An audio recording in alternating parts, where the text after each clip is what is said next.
ছোটবেলায় যখন সবাই হিরো খুঁজতো সিনেমায়, আমি খুঁজে নিয়েছিলাম ধোনিকে। স্কুল থেকে ফিরে টিভি ছাড়া কিছুই চাইতাম না, শুধু চাইতাম একবার দেখতে আমার প্রিয় মাই ব্যাট হাতে নামছে কিনা। আর তার হেলিকপ্টার শট ছিল আমার প্রথম ভালোবাসা।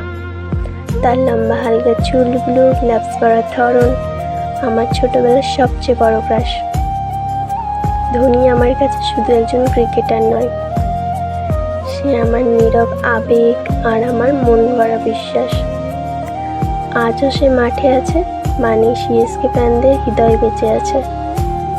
এখন যখন কেউ বলে ধোনি আর আগের মতো নেই, তখন আমি মুচকি হেসে বলি, ধোনির মতো না কেউ ছিল, না কেউ হবে। সে এক এবং অদ্বিতীয়।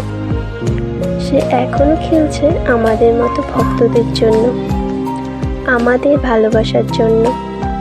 শুভ জন্মদিন প্রিয় মাহি, আজও তোমায় ভালোবাসি। ঠিক আগের মতোই। Download ShareChat.